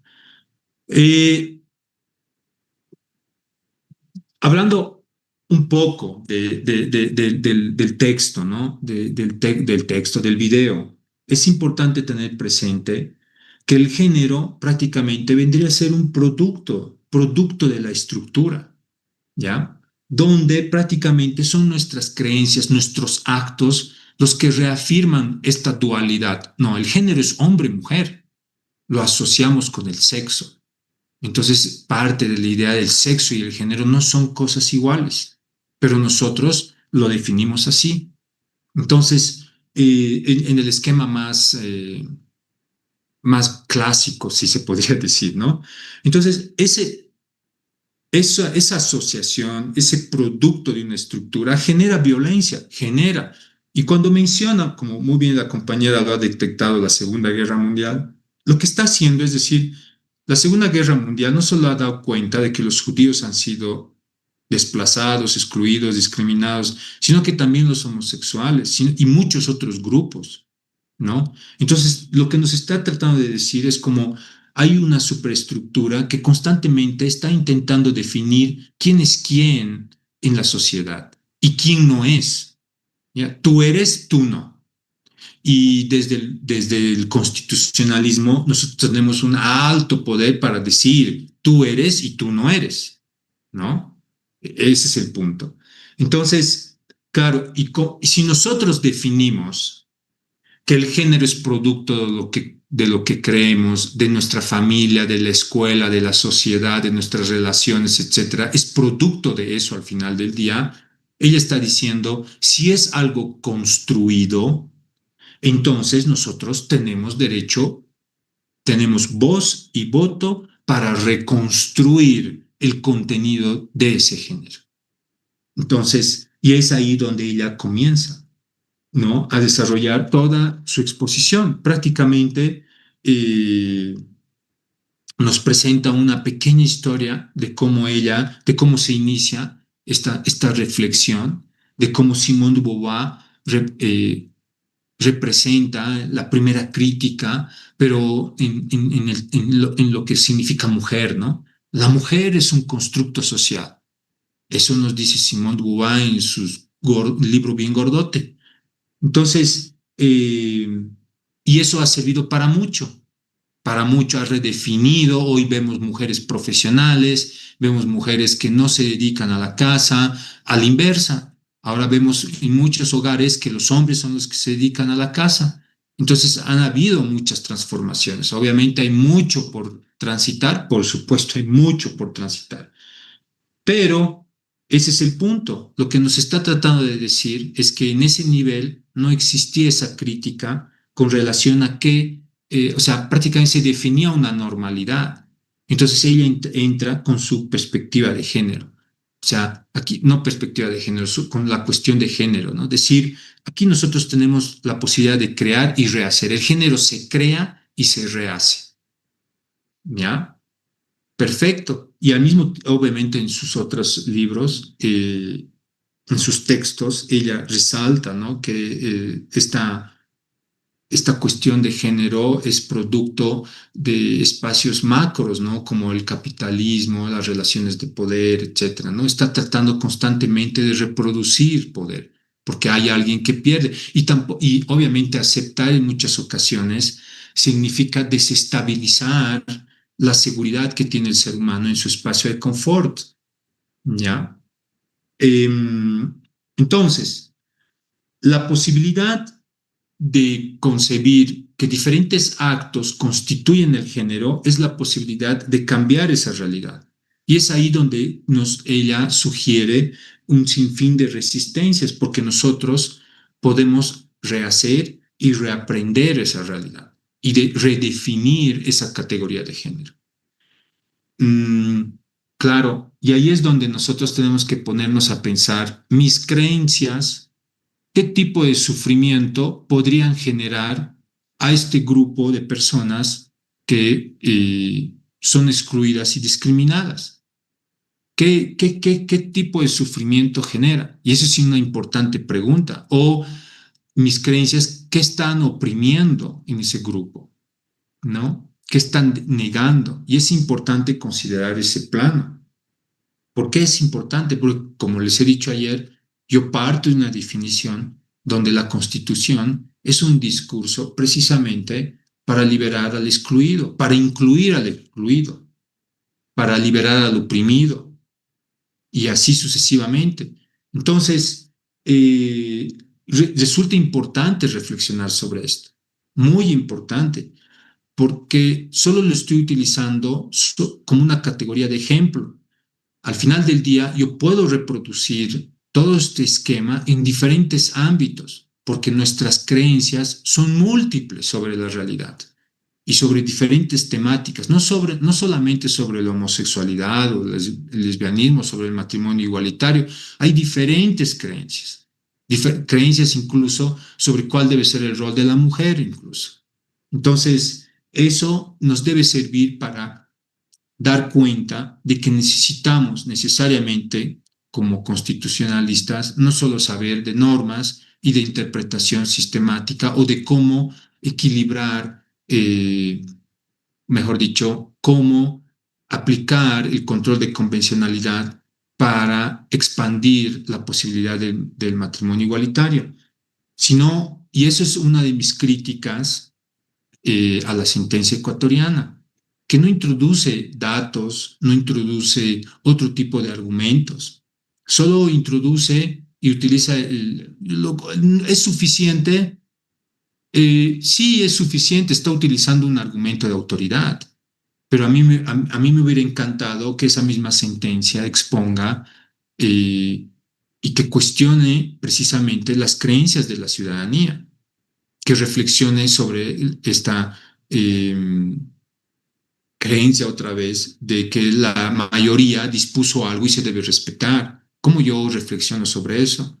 ¿Cómo reflexiono sobre estas cuestiones de género, intentando desde un punto clave como es una corte constitucional cambiar ciertas ideas de la gente a partir del derecho? Entonces ahí es donde el derecho no es producto de algo, sino que también puede comportarse como un dispositivo de cambio. Y claro, pero si no tengo esta lectura de qué estructuras están encima mío y encima los fenómenos, va a ser difícil que yo pueda introducir ese tipo de argumentos. Y lo único que voy a utilizar son argumentos jurídicos, criterios de interpretación jurídicos, y en muchas ocasiones, como en este tipo de problemáticas, queda muy corto lo jurídico. Y claro, y como queda muy corto lo jurídico, ahí es donde nos volvemos totalmente decisionistas y discrecionales, ¿no? No, probablemente sin decirlo, no. Mi creencia es que es hombre-mujer o cualquier otra problemática, porque aquí yo podría reproducir 1000 problemas. Podríamos utilizar el caso de México, de la prisión oficiosa, podríamos utilizar el caso, cualquier caso, miles de casos hay para reflexionar. Yo he decidido escoger uno polémico, uno que realmente nos lleve al extremo y a la necesidad de realmente reflexionar sobre estas categorías. Y sobre todo de cuestionar incluso hasta el texto constitucional en muchas circunstancias. Muy bien, yo creo que me he expresado bastante. No sé si hay algún comentario hasta acá.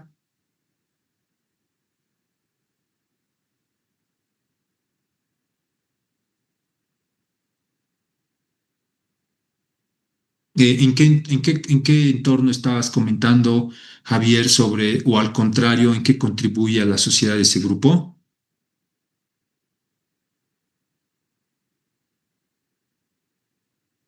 Doctor, buenas noches. Justamente usted estaba comentando, estaba exponiendo que habría un perjuicio a esas minorías, habría una afectación a esos grupos y deberíamos ser considerados. Y mi consulta también era, también puede ser al contrario, ¿en qué contribuye ese grupo en beneficio de la sociedad? Esa era mi consulta. A ver, la pregunta es buena, muy importante, diría yo. Pero ¿por qué tiene que, para conceder un derecho, tiene que existir una retribución? ¿Cuál es la afectación que se está generando con permitir el matrimonio igualitario? Eso me gustaría saber. ¿Cómo nosotros, aquí el curso, se vería afectado de que se reconozca el matrimonio igualitario? ¿Qué bien jurídico nosotros vamos a alegar que debe ser protegido para denegar el matrimonio igualitario? Más que conceder un derecho, yo diría que es más bien eliminar una barrera arbitraria del Estado. Sí, pero hay que explicarnos. Explíquenme, aquellos que consideran que no debería aceptarse el matrimonio igualitario, ¿cómo yo me vería afectado que exista el matrimonio igualitario?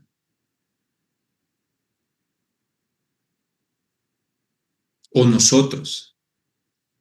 ¿Se han puesto a reflexionar en eso? Simplemente está protegiendo una creencia. Y si yo trajera una discusión de esta naturaleza, yo podría utilizar la esclavitud, donde se creía que hay hombres que no son aptos para desarrollar ninguna tarea que no sea de estar sometidos, y se filosofa. O aquella creencia de que los indígenas no tenían alma y por tanto podían ser explotados. Y así sucesivamente, 1000 creencias en la sociedad.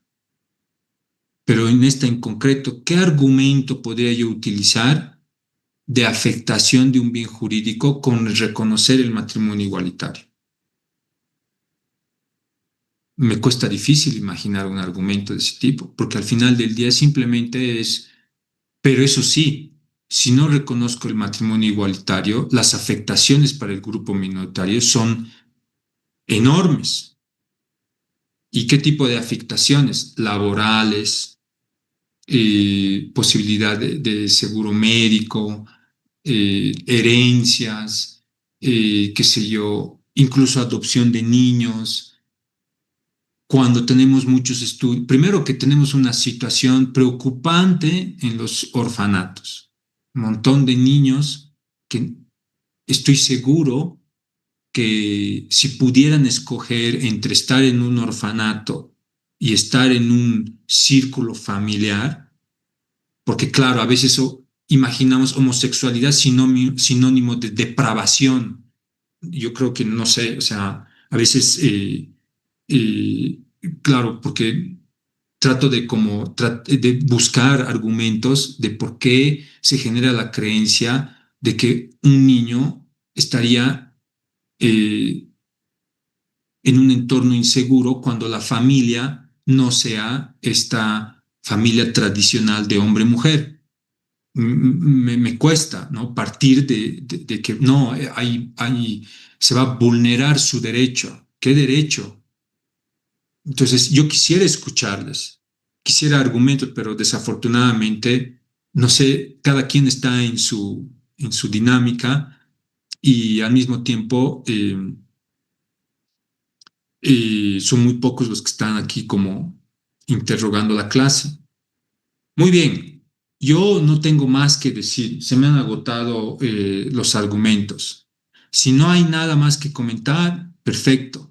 Yo quedaría acá y nos veríamos el día de mañana para avanzar una nueva temática y una nueva problemática. Aquí, importante, creo yo, tener presente este contexto estructural. Todo está interconectado en la realidad. Nada tiene existencia inherente por sí mismo. Y eso es lo que nos está diciendo la autora. El género no existe por sí mismo. No es un hecho. No es un hecho. Y cuando digo hecho, es sexo no es igual a género. Eso es lo que nos está diciendo. Y al ser sexo y género cosas distintas, ella parte por trabajar con género y decirnos que género es producto de algo. ¿De qué? de familia, relaciones sociales, etc. Y nosotros reproducimos género a través de nuestros actos. En el momento en que yo me identifico como hombre, yo estoy reproduciendo ese contenido de género. Por tanto, y no al no aceptar, ¿no?, otra condición, o sea, no, yo soy sexo masculino, mi comportamiento debe ser de hombre, no cabe otro comportamiento, no me puedo vestir como mujer, no puedo actuar de manera manerada, ni siquiera puedo sentarme en un sofá y cruzar las piernas, porque eso también es asociado con feminidad. Entonces, toca como cuestionarse, pero al final del día yo sé que el mismo transcurso del tiempo es lo que nos va a llevar a cuestionarnos como sociedad, ¿no? Porque ya las generaciones están cambiando y están cambiando de una manera muy acelerada con esto de las redes sociales. Entonces, si no lo hacemos de manera reflexiva, realmente pensando en el otro, en que el otro también es un igual que nosotros, en la medida que al final del día, ¿qué nos hace iguales? No nos hace iguales el hecho de que seamos seres humanos, nos hace iguales el hecho de que todos estamos buscando bienestar. O sea, todos queremos bienestar. Todos estamos en esta vida desesperadamente buscando bienestar. Queremos trabajo, queremos calor, queremos amor, queremos cariño, queremos sexualidad, queremos deseo. O sea, todos estamos buscando bienestar. Y yo no encuentro la manera de diferenciar, no, mi bienestar debe ser mejor, es demasiado egocentrista. Obviamente nuestras sociedades son egocentristas. Es esa cultura occidental a partir del individualismo que nos ha desarrollado la idea, no, todo lo que pueda ser una amenaza a mi ego, hay que rechazarlo. La homosexualidad es una amenaza a mi ego. Niega mi construcción de hombre. Entonces, de alguna manera, es el motivo de la aversión de una sociedad, ¿no? Y eso no lo digo porque uno lee en libros, simplemente voy a mi grupo de amigos y cuando converso de estas cosas con ellos, está ahí el debate. No, que esto, bla, bla, bla, bla. O sea, entonces, no necesito ir a un libro. Suficiente conversar en mi circuito más cercano. Ni siquiera en mis amigos, probablemente dentro de mi misma familia. Yo detecto este tipo de aversión. La pregunta es, ¿por qué la aversión? ¿No? ¿Por qué tengo que sujetarme a cierto adoctrinamiento cuando mi postura de rechazo a la condición de igual de otro, lo que está haciendo es generar sufrimiento en esa gente? Nunca me olvido, ¿no? En una entrevista, una investigación, una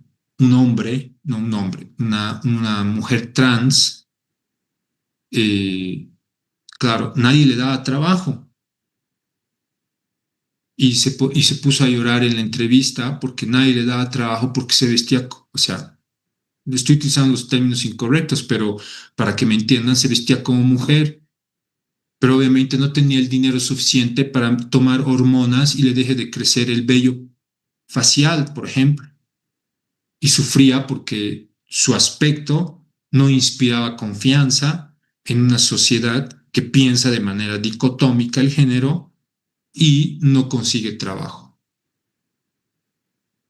Entonces es compleja la situación y así podríamos traer miles de ejemplos de cómo nosotros estamos aportando de una u otra forma a ese tipo de sufrimiento.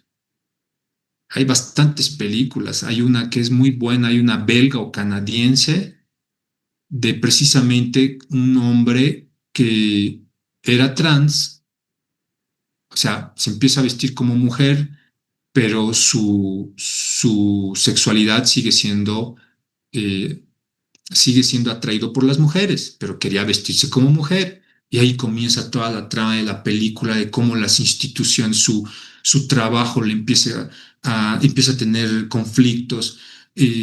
Claro, la película te muestra un amor perfecto entre esta relación. O sea, es muy interesante. Voy a tratar de identificar el título de la película para compartírselas, porque a veces ese tipo de arte nos ayuda como a reflexionar un poco y a entender que al final del día son humanos. O sea, son humanos.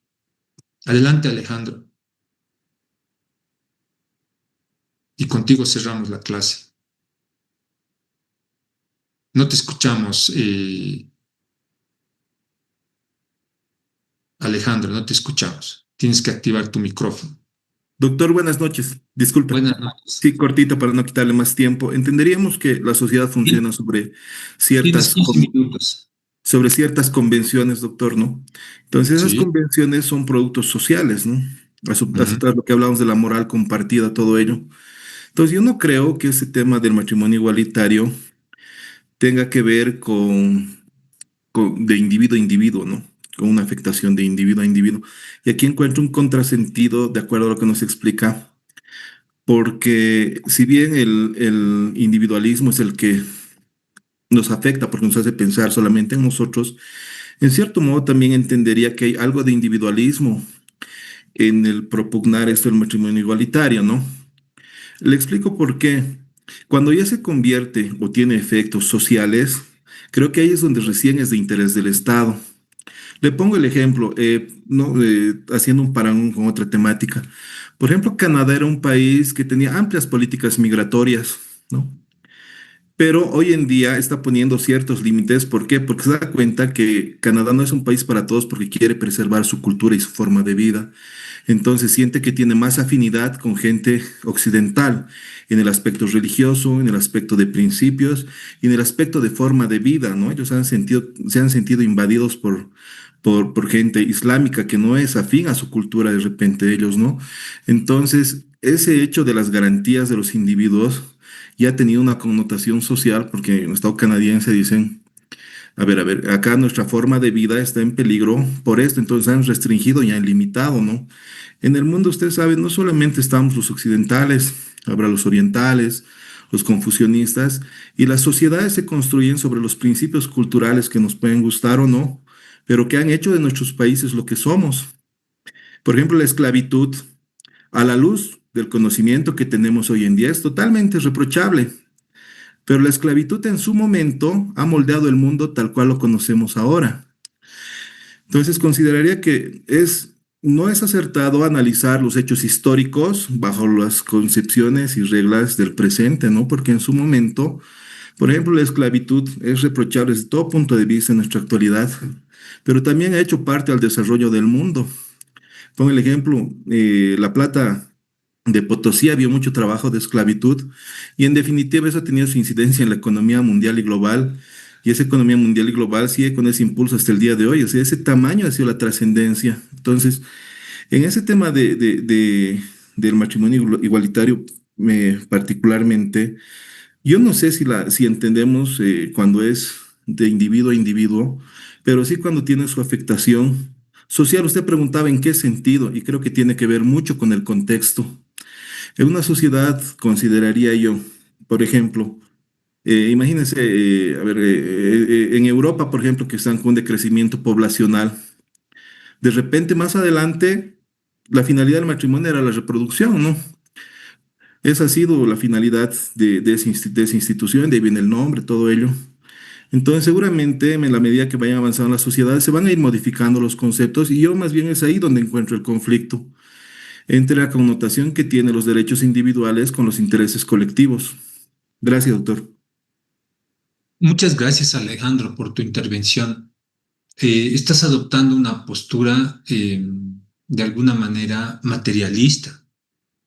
Te recomiendo un texto, Introducción al Pensamiento Político de Cerroni. En ese texto, prácticamente el autor argumenta lo que tú acabas de exponer. Las condiciones materiales son las que definen el pensamiento de alguien. Entonces, no podemos reprocharle a Aristóteles que haya defendido la esclavitud porque sus condiciones materiales le llevan a cuestionar, a promover la esclavitud. Era parte del sistema, era una era una pieza fundamental de la esclavitud. Entonces me lleva a pensar, no, yo no puedo reprocharle a Aristóteles porque era parte del funcionamiento de la sociedad la esclavitud. Perfecto. Tienes razón, y tú también. Es cierto, las condiciones materiales definen nuestra forma de pensar. ¿Qué quiere decir eso? Que si tú rechazas la homosexualidad, hay condiciones materiales, familia, escuela, amigos, papá, machista, mamá machista, o sea, muchas condiciones que te han llevado a definir que el hombre es hombre y el hombre tiene que tener sexo con la mujer y no con otra, o no con otra opción. Entonces, no entre hombres. Entonces, perfecto.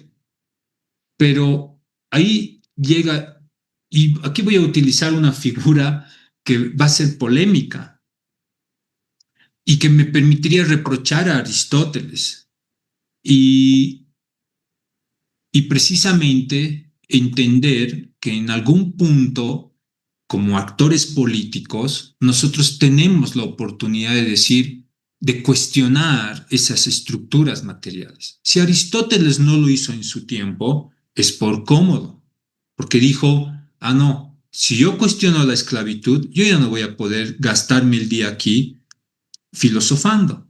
Entonces, habían intereses. Pero nosotros tenemos personajes en la historia que nos han evidenciado un desprendimiento de intereses.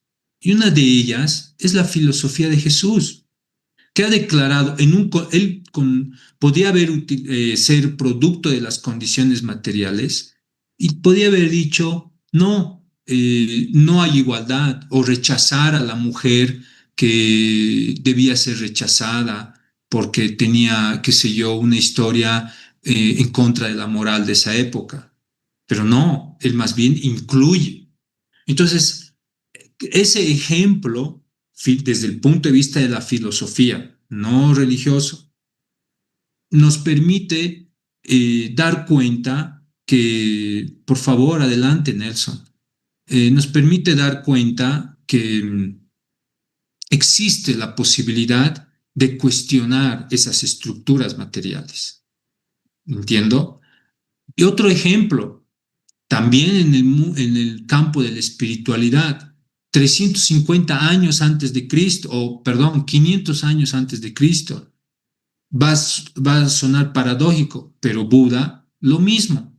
Siddhartha Gautama, conocido como Buda, también cuestionó de alguna manera esas condiciones materiales y él era un príncipe, rey, con toda la riqueza, su padre era rey y tenía que heredar esa corona y él cuestiona esas condiciones materiales y lo principal, cuestiona la división de clases en la India, ¿ya? Para declarar, somos todos iguales. Entonces, eso nos debe servir y podría citar ya ejemplos mucho más modernos. Gandhi, o sea, Gandhi es otro personaje que cuestiona la casta en la India y trata de unir a los pueblos, ¿no? Después de la liberación de la India, usted sabe que entran en una guerra interna, una étnica principalmente religiosa.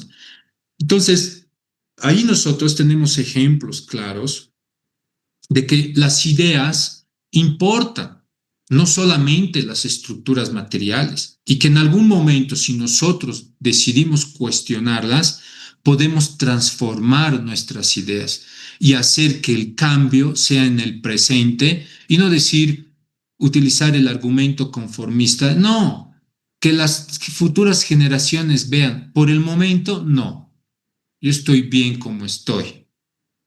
Si te pones a pensar de alguna manera profundamente en esa reflexión, te vas a dar cuenta que si me estanco en esa posición de reproducir el status quo, prácticamente vamos a ser víctimas de nuestras circunstancias sin posibilidad de reflexión profunda de nuestras condiciones. Y creo que como pensadores acá, no podemos permitirnos eso, tenemos que tener, y eso es parte de la filosofía, ¿no? Cuestionarnos críticamente nuestro entorno, cuestionarnos críticamente lo que nosotros cargamos en la cabeza. Y lo que nosotros cargamos en la cabeza tiene mucha historia. De alguna manera hemos vivido procesos coloniales, procesos autoritarios, procesos populistas. Nuestra sociedad se estructura a través de esquemas informales, no respetamos la condición de otros. Entonces, de alguna forma, todo eso determina nuestro actuar y tenemos que saber cuestionar y no amoldarnos y ser una pieza más del aparato, ¿no? Sino, ¿con qué? Entonces tendría yo que simplemente transmitir técnicas de interpretación para que nosotros podamos reproducir todo lo que representa el status quo sin posibilidad de mirar más adelante. Creo que no va por ahí. Creo que tenemos que tener un sentido mucho más crítico que simplemente reconocer esas condiciones materiales y declarar que no existe forma de autodeterminación del individuo, ¿no? Y principalmente como actores políticos. Adelante, Alejandro, querías opinar y con eso cerramos. Nos quedan 2 minutos. Solamente era una pregunta. Usted nos hablaba de que, bueno, somos producto de la familia, todo eso, y al final eso no nos hace cultura y la cultura no es parte de lo que llamamos nación, esa transmisión de lo que somos. Y aquí te recomiendo otro libro, Costas Ducinas, El fin de los derechos humanos. Y prácticamente los primeros capítulos de él analiza precisamente, sí, somos producto de eso, Alejandro. Somos productos de una cultura. Pero al momento de reflexionar los derechos humanos, nosotros tenemos que adoptar una postura crítica incluso contra la cultura, ¿ya? Cuando la cultura está generando criterios que significan reforzar discriminación, desigualdad, opresión, esclavitud y lo que tú desees introducir en esa lista. Entonces, es importante la postura crítica en función de los derechos humanos. Y el constitucionalismo no solamente es la distribución de poder, no solamente es el equilibrio de poderes. Una gran parte, el constitucionalismo nace para proteger al individuo. Y hoy más que nunca debemos darnos cuenta que el aparato estatal realmente representa una fuente enorme de opresión. ¿Ya? Perfecto. Les agradezco mucho. Muchas gracias, Alejandro, por tus preguntas muy finas. Y el día de mañana estaremos con un nuevo tema, espero, ¿sí? Hasta